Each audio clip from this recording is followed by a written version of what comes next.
Pria itu baru saja membuka jendelanya ketika tiba-tiba sebuah anak panah menghantam pintunya. Dengan bingung, ia menarik secarik catatan yang menempel pada panah itu.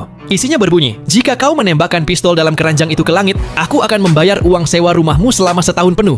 Karena biaya sewa nunggak dan hutang pinjol di mana-mana, tanpa banyak berpikir, ia segera mengisi peluru ke pistol itu dan menembakkannya ke udara. Di waktu yang sama, seorang pengemudi hendak masuk ke dalam mobilnya ketika ia melihat sebuah catatan di dashboard. Catatan itu berbunyi, "Ketika kau mendengar suara tembakan, berkendaralah ke Jewelry Avenue. Aku akan melunasi cicilan mobilmu." Si pengemudi tidak mempercayainya dan melempar catatan itu keluar jendela. Namun, ketika ia membuka kaca rias mobil, segulung uang cash jatuh dari atasnya. Tepat saat itu juga, ia mendengar suara tembakan di dekat situ. Tanpa ragu, ia menyalakan mesin mobil dan langsung meluncur ke Jewelry Avenue. Begitu mobil berhenti, seorang pria dengan bekas luka di wajahnya masuk ke dalam. Ia berkata kepada pengemudi agar tetap diam dan tidak melakukan apapun. Ia lalu mengambil sebuah surat aneh dari dalam mobil dan memberikannya kepada pemilik toko perhiasan.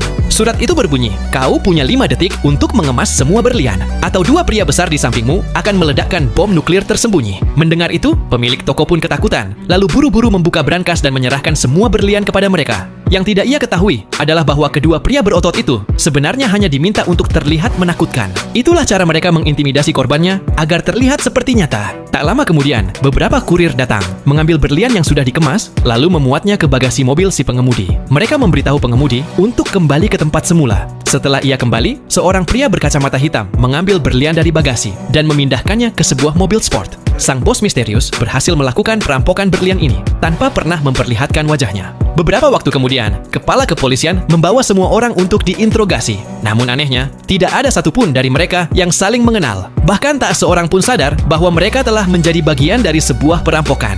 Karena tidak menemukan petunjuk, kepala kepolisian akhirnya menginterogasi orang terakhir, yaitu pria berkacamata hitam. Ia hanya berkata, "Aku tidak melihat apa-apa."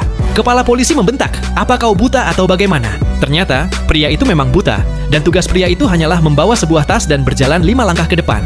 Setelah ia melakukannya, ia akan menerima imbalannya. Nah, bagi kalian yang penasaran siapa pelaku sebenarnya, kalian bisa saksikan film India ini dengan judul Saaho 2019.